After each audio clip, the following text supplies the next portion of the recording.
thoughts on President Biden's call for unity and unifying the nation? Obviously, unity is crucially important, but will the Biden policies get us there?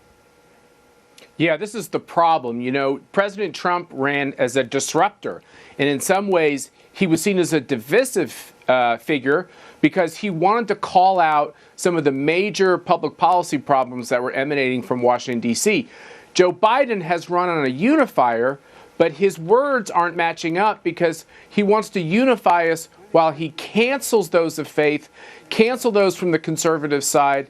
The Democrats are going forward with impeachment and conviction of Donald Trump in the Senate. So I think half the country feels like they are being persecuted for their beliefs. That's simply not unifying. Is it wise to accuse half of U.S. voters of being racist and political extremists, as is happening here, and really throughout the culture in various ways?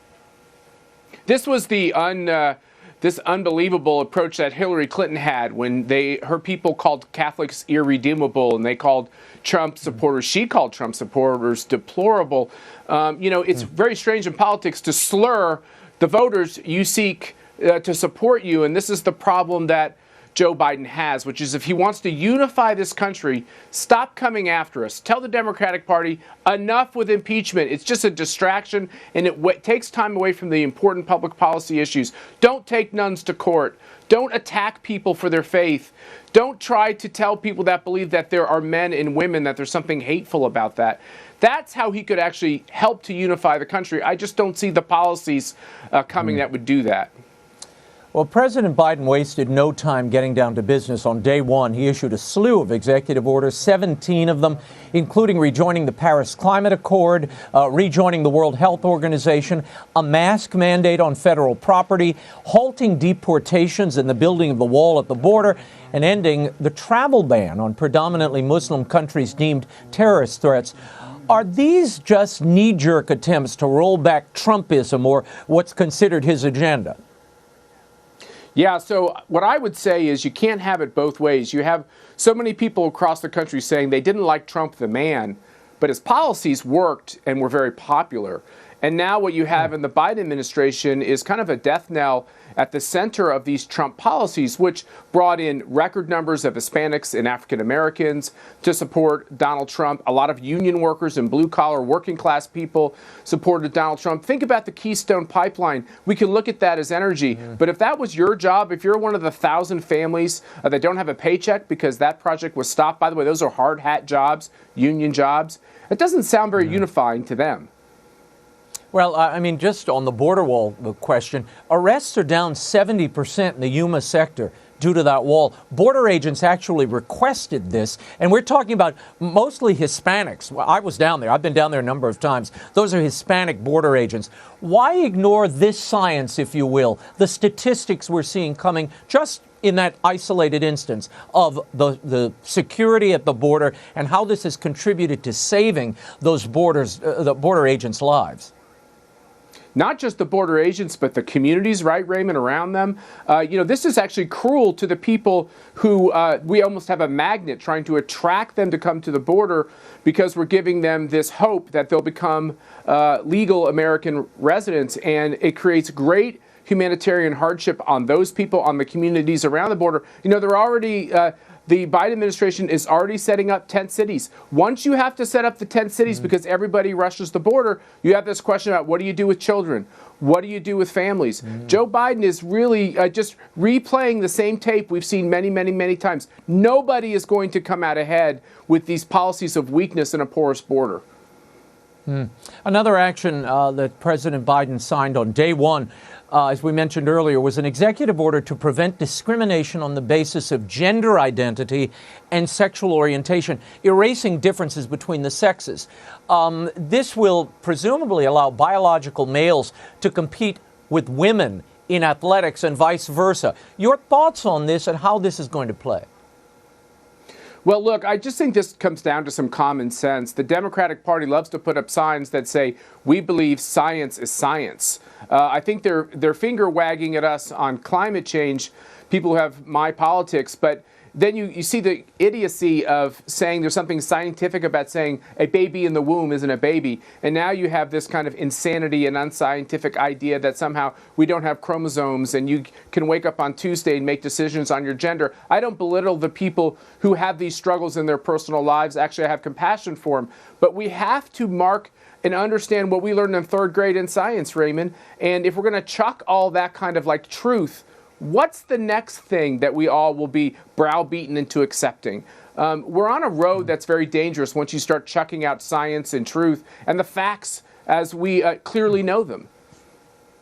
Much was made this week about Biden's Catholic faith, Matt. Rabbi Michael Beals in Delaware even went so far as to compare Biden to Moses. White House Secretary Jen Psaki had an interesting exchange with EWTN News' Owen Jensen regarding taxpayer funding of abortion. Listen.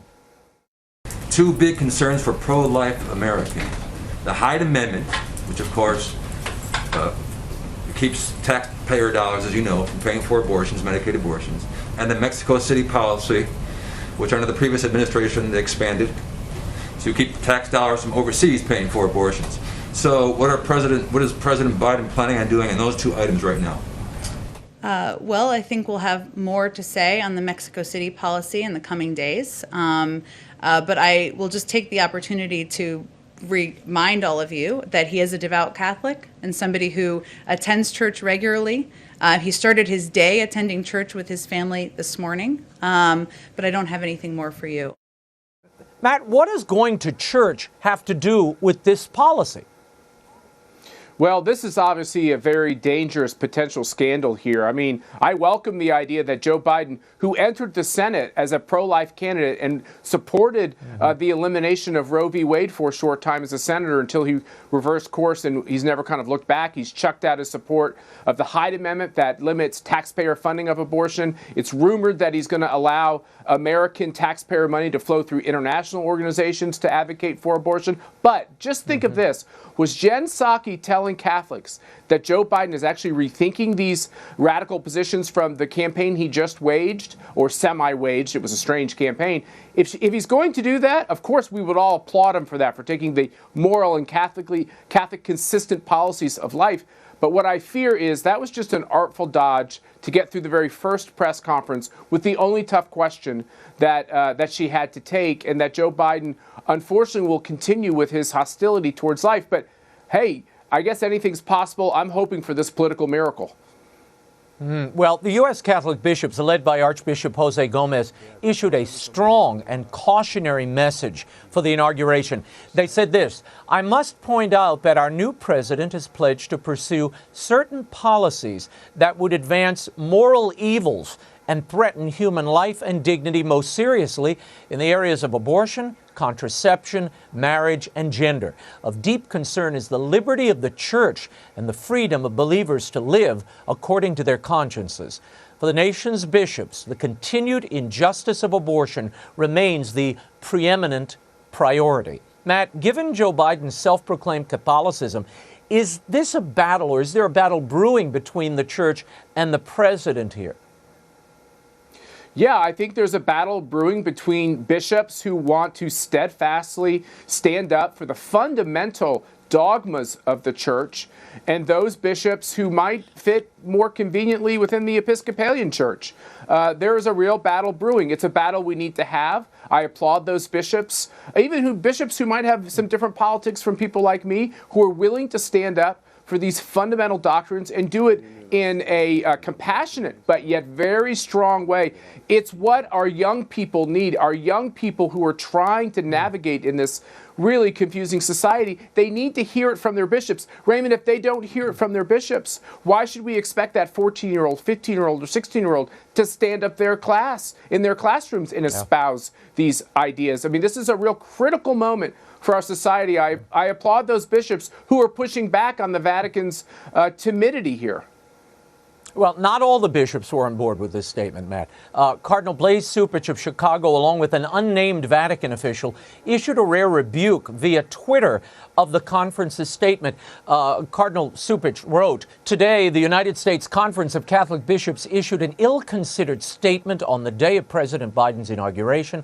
Aside from the fact that there is seemingly no precedent for doing so, the statement critical of President Biden came as a surprise to many bishops who received it just hours before it was released. The statement was crafted without the involvement of the administrative committee.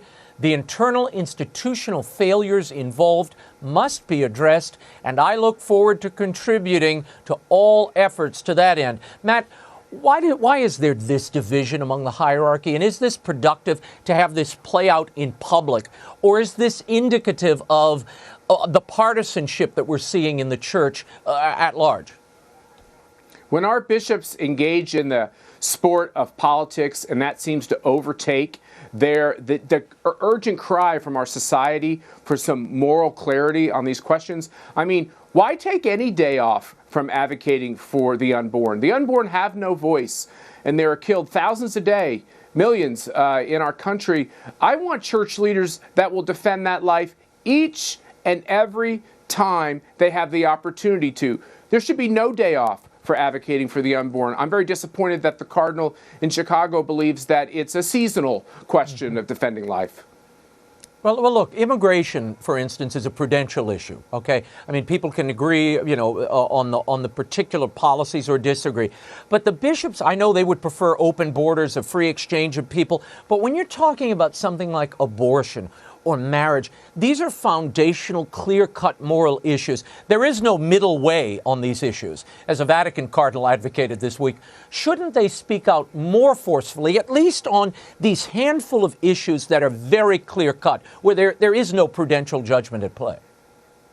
Well, I think for people like you and me, Raymond, who have kids that are trying to grow up in this most confusing of societies where almost every message they get, from music to entertainment to even the companies where their parents may work, these public companies that have turned hard left in their social policies, they actually are getting no support. The only place they can get support, it seems like, is from parents who are devout to the church and when they sit in pews. And what's tragic to me is these kids, they're brave, the ones that continue to hang in there and go to church, and they're holding on to their faith. But when these faith leaders are abandoning these kids because it's more politically correct to go on mute, we are not giving that life preserver that kid needs to get to the next stage in this life and to engage in their own, raising them their own families and handing off this most wonderful of gifts that we have, our faith. If church leaders won't do that, who will? Maybe this is a time for choosing. Maybe we'll have new leaders arise as the church has had in the past.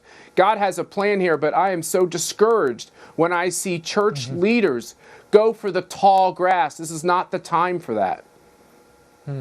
I want to, I guess, back up a little bit and talk about now former President Trump for a moment. This is a little bit of his farewell address. Listen. I fought for you. I fought for your family. I fought for our country. Above all, I fought for America and all it stands for, and that is safe, strong, proud, and free. I go from this majestic place with a loyal and joyful heart, an optimistic spirit, and a supreme confidence that for our country and for our children, the best is yet to come. Thank you and farewell. God bless you. God bless the United States of America. Matt, before he left the other day, President Trump also vowed to return in some form. What do you imagine his political future might look like? And can Republicans just ignore him and move on, as some on Capitol Hill seem to desire? So I've talked to the president about this. He's not going to be leaving the stage as previous Republican presidents have. I can't think of a previous Republican president who kind of stayed engaged in the political fight. But President Trump is going to, and I don't know what exact shape that's going to take.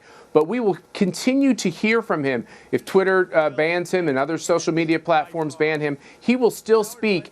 And the more they go after him, the more they persecute him, the more half the country admires him. It's almost like an adhesive between the people in the country who liked him and his policies and the man. So I don't see that changing. And for Republicans on Capitol Hill who think somehow this whole MAGA episode was some temporary nightmare they had to just kind of live through, and now they can go back to John McCain and Mitt Romney Republican politics, I have news for them.